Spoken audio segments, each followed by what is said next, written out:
Ya Tuhan, hati kami percaya. Hati kami sungguh percaya ya Tuhan pada firman-Mu. Kami menyadari ya Tuhan, banyaklah hal yang kami katakan, banyaklah hal yang kami sebutkan dalam hidup kami. Bahkan orang-orang juga mengatakan banyak hal terhadap kami. Tentang kehidupan ini pun ya Tuhan, banyak yang telah kami katakan. Kiranya pada hari ini, hari Minggu, hari yang Kau jadikan, kami membuka telinga kami untuk mendengar perkataan-Mu. Dan kalau kami mendengar, biarlah kami menyimaknya dan mencoba hidup seturut perkataan-Mu itu. Dan kiranya perkataan-Mu itulah yang kami pakai untuk memahami kehidupan dan untuk menuntun jalan-jalan kami. Kiranya Roh-Mu melembutkan hati dan pikiran kami untuk firman. Demi Kristus kami berdoa. Amin.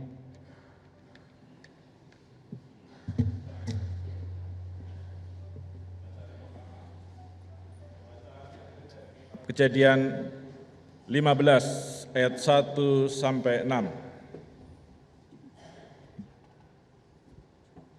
Kitab Kejadian 15 ayat 1 sampai 6. Kemudian datanglah firman Tuhan kepada Abram dalam suatu penglihatan. Jangan takut Abram, akulah perisaimu, upahmu akan sangat besar. Abram menjawab, ya Tuhan Allah, apakah yang akan Engkau berikan kepadaku? Karena aku akan meninggal dengan tidak mempunyai anak, dan yang akan mewarisi rumahku ialah Eliezer, orang Damsyik itu. Lagi kata Abram, Engkau tidak memberikan kepadaku keturunan, sehingga seorang hambaku nanti menjadi ahli warisku. Tetapi datanglah firman Tuhan kepadanya demikian, orang ini tidak akan menjadi ahli warismu, melainkan anak kandungmu, dialah yang akan menjadi ahli warismu.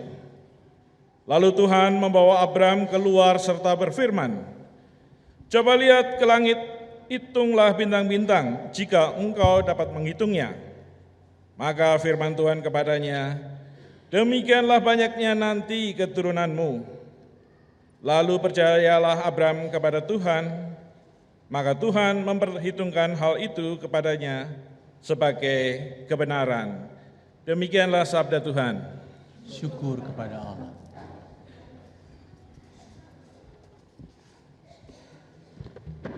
Umat yang dikasihi Tuhan, marilah kita mendaraskan Mazmur 33 ayat 12 sampai 22 sebagai tanggapan terhadap bacaan pertama tadi. Berbahagia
setia pada Tuhan Allahnya,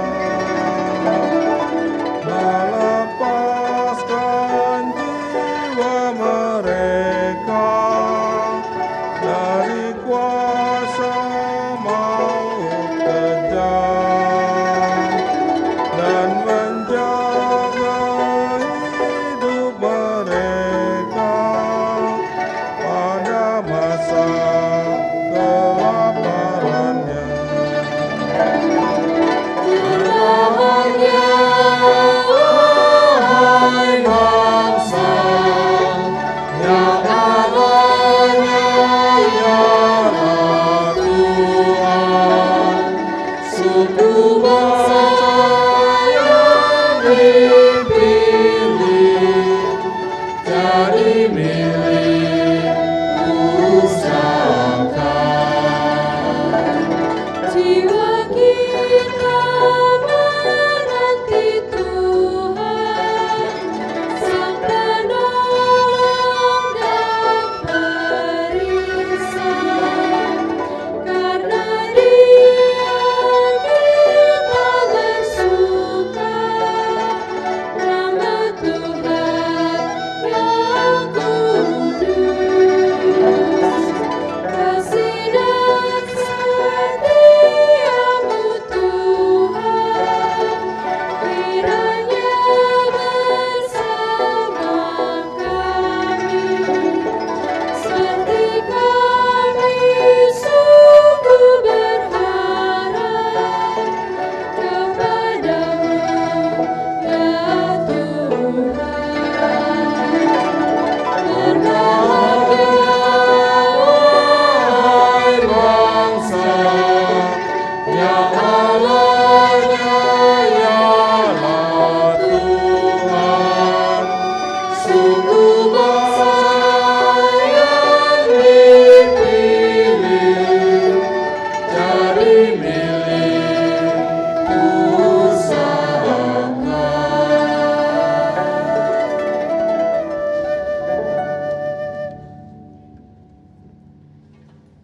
Bacaan kedua dari surat Ibrani 11 ayat 1 sampai dengan 3 dilanjutkan ayat 8 sampai dengan 16.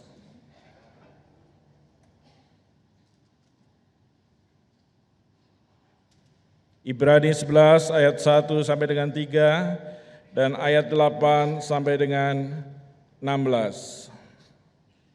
Iman adalah dasar dari segala sesuatu yang kita harapkan dan bukti dari segala sesuatu yang tidak kita lihat. Sebab oleh imanlah telah diberikan kesaksian kepada nenek moyang kita. Karena iman kita mengerti bahwa alam semesta telah dijadikan oleh firman Allah, sehingga apa yang kita lihat telah terjadi dari apa yang tidak dapat kita lihat. Karena iman, Abraham taat ketika ia dipanggil untuk berangkat ke negeri yang akan diterimanya menjadi milik pusakanya, lalu ia berangkat dengan tidak mengetahui tempat yang ia tujui. Karena iman, ia diam di tanah yang dijanjikan itu seolah-olah di suatu tanah asing, dan di situ ia tinggal di kemah dengan Ishak dan Yakub, yang turut menjadi ahli waris janji yang satu itu. Sebab ia menanti-nantikan kota yang mempunyai dasar yang direncanakan dan dibangun oleh Allah. Karena iman, ia juga dan Sarah beroleh kekuatan untuk menurunkan anak cucu, walaupun usianya sudah lewat, karena ia menganggap Dia yang memberikan janji itu setia. Itulah sebabnya maka dari satu orang, malahan orang yang telah mati pucuk, terpancar keturunan besar, seperti bintang di langit dan seperti pasir di tepi laut yang tidak terhitung banyaknya. Dalam iman mereka semua ini telah mati sebagai orang-orang yang tidak memperoleh apa yang dijanjikan itu, tetapi yang hanya dari jauh melihatnya dan melambai-lambai kepadanya, dan yang mengakui bahwa mereka adalah orang asing dan pendatang di bumi ini. Sebab mereka yang berkata demikian menyatakan bahwa mereka dengan rindu mencari suatu tanah air. Dan kalau sekiranya dalam hal itu mereka ingat akan tanah asal yang telah mereka tinggalkan, maka mereka cukup mempunyai kesempatan untuk pulang ke situ. Tetapi sekarang mereka merindukan tanah air yang lebih baik, yaitu satu tanah air surgawi. Sebab itu Allah tidak malu disebut Allah mereka, karena Ia telah mempersiapkan sebuah kota bagi mereka. Demikian sabda Tuhan. Saudara-saudara, marilah kita berdiri untuk membaca dan mendengarkan bacaan ketiga Injil Tuhan kita Yesus Kristus dari Lukas 12 ayat 32 ayat 42. Demikian tertulis, saudara-saudara. Janganlah takut, hai kamu kawanan kecil, karena Bapamu telah berkenan memberikan kamu kerajaan itu. Jualah segala milikmu dan berikanlah sedekah. Buatlah bagimu pundi-pundi yang tidak dapat menjadi tua, suatu harta di surga yang tidak akan habis, yang tidak dapat didekati pencuri, dan yang tidak dirusakkan ngengat. Karena di mana hartamu berada, di situ juga hatimu berada. Hendaklah pinggangmu tetap berikat dan pelitamu tetap menyala, dan hendaklah kamu sama seperti orang-orang yang menanti-nantikan tuannya yang pulang dari perkawinan, supaya jika ia datang dan mengetuk pintu, segera dibuka pintu baginya. Berbahagialah hamba-hamba yang didapati tuannya berjaga-jaga ketika ia datang. Aku berkata kepadamu, sesungguhnya ia akan mengikat pinggangnya dan mempersilakan mereka duduk makan, dan ia akan datang melayani mereka. Dan apabila ia datang pada tengah malam atau pada dini hari dan mendapati mereka berlaku demikian, maka berbahagialah mereka. Tetapi ketahuilah ini, jika tuan rumah tahu pukul berapa pencuri akan datang, ia tidak akan membiarkan rumahnya dibongkar. Hendaklah kamu juga siap sedia, karena Anak Manusia datang pada saat yang tidak kamu sangkakan. Kata Petrus, Tuhan, kamikah yang engkau maksudkan dengan perumpamaan itu, atau juga semua orang? Jawab Tuhan, jadi siapakah pengurus rumah yang setia dan bijaksana yang akan diangkat oleh tuannya menjadi kepala atas semua hambanya untuk memberikan makanan kepada mereka pada waktunya? Demikianlah saudara-saudara berita Injil Tuhan Yesus Kristus. Yang berbahagia adalah mereka, kita semua yang mendengarkan firman Tuhan dan memeliharanya. Haleluya. Haleluya, haleluya, haleluya.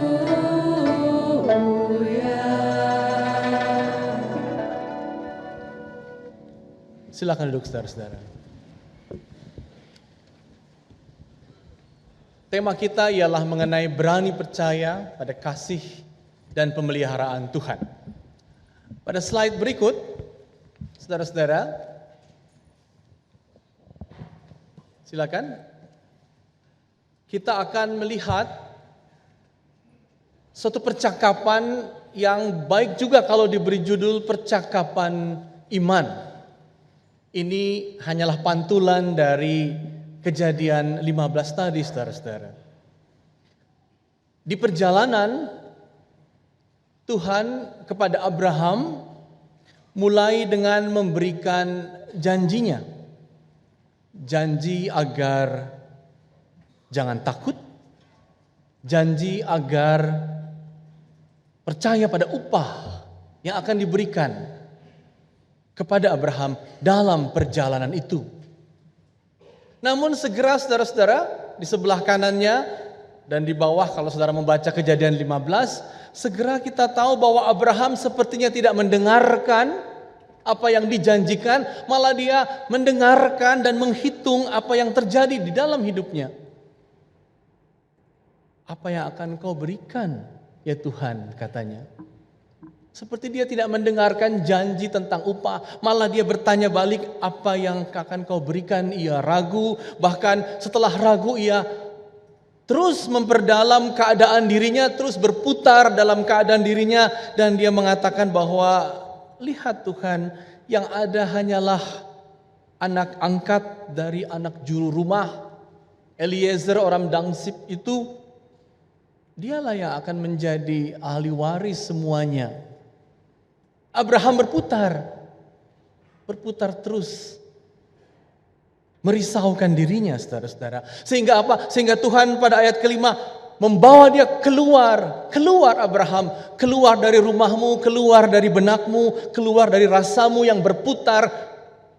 Dan lihat yang lebih jauh lagi. Look at the bigger picture. Lihat yang tak terperikan, lihat bintang, lihat yang datang dari Tuhan. Jangan kau melihat dan terpuruk di dalam dirimu berputar-putar. Dan itu saudara-saudara yang membuat Abraham percaya, lalu dia pun membiarkan Allah yang menetapkan apa yang akan terjadi. Dan dia tidak risau walaupun dia tidak bisa controlling his own life. Tuhanlah yang menentukan. Di situ saudara-saudara, dia percaya. Dan di situ saudara-saudara, dalam ayat terakhir Kejadian 15 tadi, ayat 6, dia dihitung, dia diterima sebagai benar. Walaupun memang Abraham, if you look at him deeply, kalau kita melihat Abraham dan kalau kita melihat diri kita, mungkin kita memang lebih mudah mulai dari ketakutan dan keraguan. Justru karena kita mulai dari ketakutan dan keraguan, kita didorong untuk melangkah, melihat lebih jauh lagi, melihat kepada yang datang dari Tuhan. Dan membiarkan yang datang itu sungguh terjadi. Di situ, percaya, beriman, terjadi. Seperti Abraham. Sehingga kita bisa katakan, ya sikap iman saudara-saudara, sikap mempercayakan diri tanpa syarat, mungkin, sungguh mungkin ada dalam hidup kita semua. Walau memang saudara-saudara kita umumnya, kita umumnya memang hidup dengan mengkalkulasi, menghitung sebaik-baiknya hidup kita. Saya ingat saudara-saudara, saya membawa anak saya SD, SMP ke Kumon. Tujuannya apa? Jelas, agar terbentuk mental aritmatika, agar dia mampu mengkalkulasi dengan persis hidupnya, bukan hanya mengkalkulasi apa yang di kertas sebagai abstraksi angka-angka, tapi juga kita diam-diam, bahkan kita juga menjadi orang yang betul-betul harus menghitung hidup kita, saudara-saudara. Abraham memang menghitung dirinya, bahkan di hadapan janji Tuhan dia tetap menghitung keadaannya. Dia mengatakan, aku ini mandul ya Tuhan dan sudah tua, dan hitunganku ialah memang tidak ada lagi regenerasi setelah aku. Bahkan saudara-saudara, pada cerita lain di Alkitab, ketika Sarah diberitahu hal yang di luar perhitungannya, dia akan mengandung, Sarah tertawa sampai anaknya pun disebut si tertawa, Ishak. Perasaan kita, saudara-saudara, benak kita memang terlatih menghitung, mengkalkulasi, seturut dengan realitas, bukan? Abraham begitu, saya begitu. Perasaan kita dan benak kita juga sering semakin lagi dan lagi menghitung, memperhitungkan, dan tak habis-habisnya kesana kemari. Bahkan bisa seperti labirin, saudara-saudara, ruangan demi ruangan, pikiran demi pikiran, perasaan demi perasaan, berkelok-kelok. Sehingga sekali lagi kita baik juga bertanya, kalau begitu mungkinkah iman? Atau bagaimanakah iman mungkin dalam semua perhitungan-perhitungan hidup ini, saudara-saudara?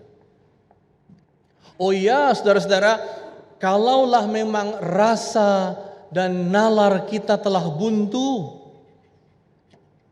kita bisa berserah. Dan memang saudara-saudara, iman adalah soal sikap pasif. Sikap kita membiarkan. Seperti Maria, saudara-saudara, pada Lukas 1 ayat 38 mengatakan, jadilah kepadaku menurut perkataan Tuhan. Fiat, demikian judul doa Katolik mengenai sikap Maria ini. Fiat, ya, jadilah menurut perkataanmu. Ini memang beriman setelah hati dan pikir buntu. Sehingga ia berserah, sehingga Beatles pun mengatakan, let it be, let it be, let it be. Let it be like Mother Mary. Dan semua kita barangkali baik menerima sikap pasif. Let it be, oh God, let it be. Namun saudara-saudara, iman juga bisa datang dari sikap aktif. Bukan hanya pasif, tapi juga aktif. Sikap berani, karena itu judul ibadah kita hari ini, berani percaya. Dan sikap aktif juga bisa mendatangkan iman, saudara-saudara. Dan itulah yang kelihatan dari hidup Abraham dalam Alkitab Ibrani, saudara-saudara. Begitu Abraham disuruh, selalu dikatakan lech lecha Abraham, lech lecha Abraham. Dalam bahasa Ibrani artinya pergilah, bergegaslah. Tampaknya kita di kota Bogor, di kota Jakarta ini beriman dengan aktif, saudara-saudara. We try our best, lech lecha, dan kita bekerja, berupaya. Dan dalam seluruh proses kita itu semua, saudara-saudara, kita mungkin dan sungguh mungkin melihat yang tak terduga, melihat yang tak terperikan. Sajak klasik Robert Frost, saudara-saudara, yang sering dikutip-kutip, yang berjudul Road Not Taken. Dia mengatakan, oh, two roads diverge in a yellow wood. Ada jalan dua di batang-batang kayu yang menguning itu.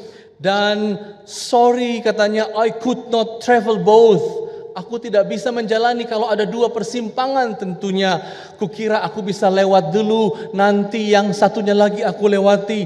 I doubted, katanya, aku ragu. I should ever come back. Aku ragu, aku tidak akan lagi bisa memilih yang kubiarkan tak kujalani. Lalu akhirnya dia mengulangi, two roads diverge in a wood, and I took the one less traveled by, and that has made all the difference. Tapi aku akan menempuh jalan yang jarang dilalui, dan aku tahu itu akan sungguh berbeda, mengubah hidupku. Saudara-saudara, kita memang berjalan dalam hidup ini seperti Abraham, kesana kemari, terjatuh, tersandung, bersalah, lemah, mencederai orang lain seperti Abraham pernah mencederai Sarah, saudara-saudara. Tapi dalam keterbukaan, dalam semua ikhtiar kita, mengarahkan diri kita kepada Tuhan, dan dari semua upaya kita untuk berjalan dalam jalan kasih, dalam aktivitas itu, saudara-saudara, iman membuka kenyataan bahwa anugerahnya, pemeliharaannya bekerja dalam hidup kita.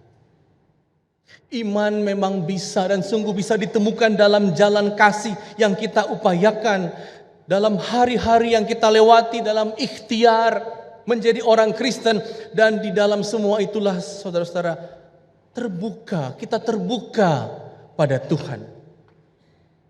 Dan Tuhan menyapa kita. Dan kita mengatakan, ya, Engkau menyapaku ya Tuhan. Engkau menemuiku, aku percaya. Sekali lagi saudara-saudara, iman, trust, kepercayaan kita yang tanpa syarat. Memang ada saat kita berkata ya, seperti Maria. Saat kita pasif, tapi juga iman. Terjadi. Seperti Abraham. Lech lecha, pergilah, kerjakanlah, upayakanlah. Dan di jalan itu semua, Tuhan menemui kita. Dan hati kita terbuka. Itu sama seperti yang disebut para bapak gereja, fides qua creditur, iman sebagai tindakan percaya, saudara-saudara. Dalam upaya kita bekerja, dalam upaya kita mengerti, mendalami, setia. Kita bertemu, sungguh bertemu dengan yang tak terperikan. Dan itu adalah percaya, saudara-saudara. Sehingga kita dengan takzim mengaminkan karya Tuhan dalam hidup kita. Di tengah semua ikhtiar dan upaya kita. Itu sama dengan pendiri pemula kekristenan dari Tionghoa, kekristenan orang Tionghoa di Jawa Barat, Ang Bung Sui, Cirebon. Setiap hari ikhtiarnya adalah menjual tembakau. Dan itulah perhitungannya di Cirebon. Tapi dengan menghitung itu dia bertemu dengan seorang penginjil yang meletakkan Alkitab di meja dagangnya. Lalu dia meminjam. Dan setelah membaca dia mengatakan, aku melihat yang lebih di sini. Aku melihat permata. Permata di dalam Alkitab. Iman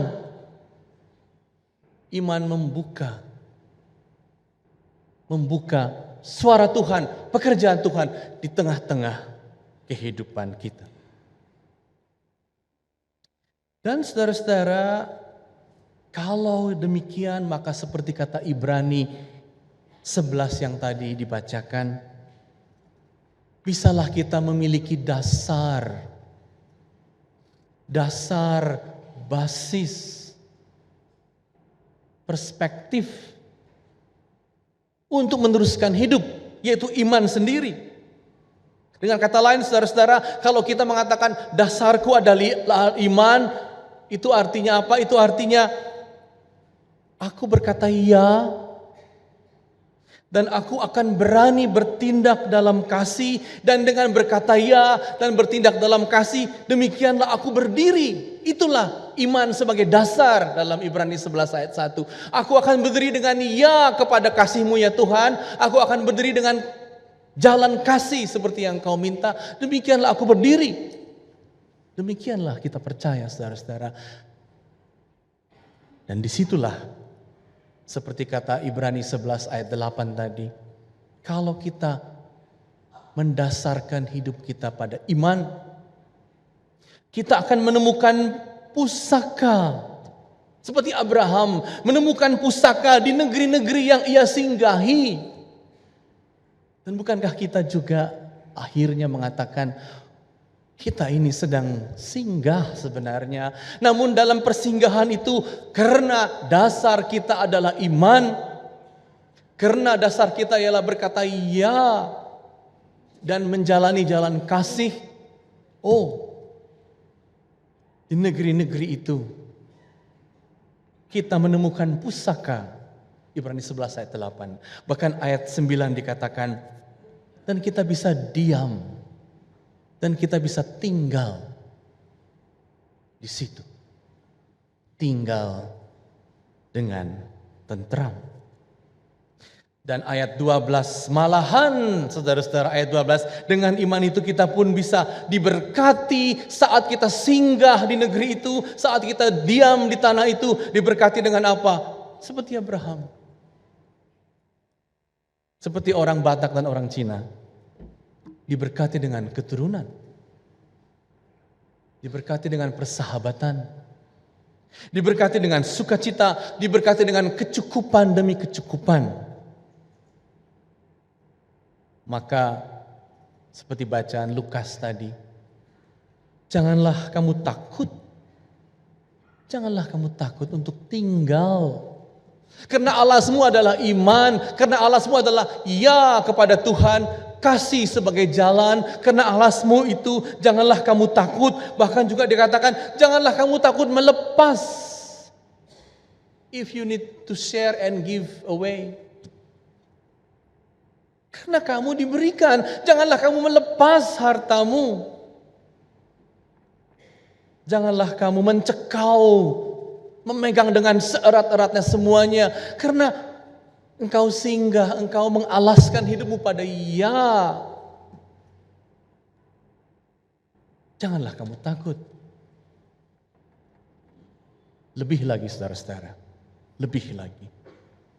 Karena iman juga kita bisa melihat yang melampaui semua kenyataan ini.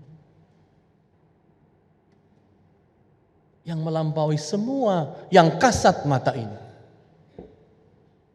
Di Belgia, saudara-saudara, di Belgia Eropa, di pinggir kota Brussels, ada seperti instalasi seni tapi juga seperti patung setinggi pancoran yang disebut atomium. Di situ ada semacam rantai atom senyawa raksasa, bola demi bola yang menggambarkan partikel terkecil kenyataan. Itu karya para fisikawan dunia di Brussels, pinggir kotanya saudara-saudara. Dan di situ ditunjukkan bahwa atom-atom partikel kita yang terkecil ini yang tidak bisa kita lihat, ini sikapnya dinamis, terurai, tersebar. Dalam bahasa fisikawan mereka sebut migrasi.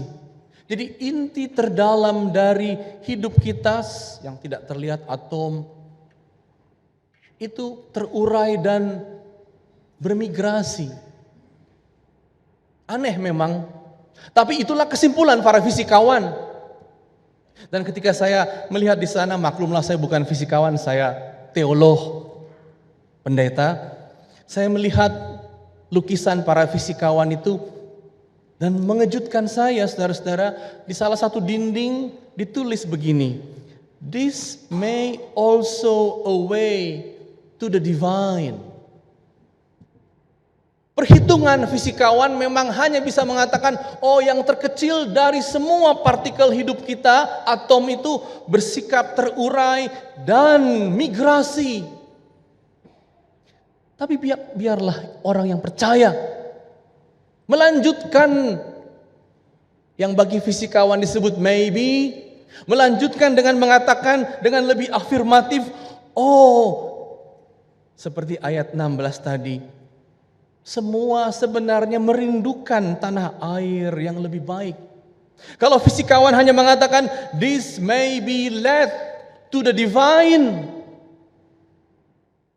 prinsip fisika itu, maka kita orang percaya mengatakan, oh sesungguhnya itu dikalimatkan juga oleh Ibrani 16 yang mengatakan merindukan tanah air yang lebih baik, yaitu tanah air sorgawi. Iman bisa tiba pada kesimpulan itu. Yang orang fisikawan mengatakan maybe, tapi kita mengatakan it must be. Kerinduan kepada tanah air sorgawi. Dan kita tahu saudara-saudara, di sorga nanti dalam iman apa yang terjadi, tentu di sana tidak ada bidadari, tapi yang ada apa saudara-saudara? Dalam 1 Korintus 13 ayat 12 dikatakan, di sana kita mengenal dan kita dikenal tidak dengan samar-samar lagi, tidak seperti di dalam cermin. Kata Paulus, saudara-saudara. Tapi kita mengenal dengan sempurna dan dikenal dengan sempurna. Iman sampai pada kesimpulan itu, saudara-saudara. Kita dikenal dengan sempurna dan mengenal dengan sempurna. Dan yang terbesar akan kita temui, yaitu kasih. Di situ kita yang ragu seperti Abraham, yang takut seperti Abraham, tapi karena iman kita bisa melewati tinggal dalam hidup ini, bahkan tiba pada negeri yang dirindukan itu, tanah sorgawi. Dan kelemahan, keraguan kita akan dikenalnya. Dan karena dikenalnya, dalam iman kita dikasihinya. Amin, saudara-saudara.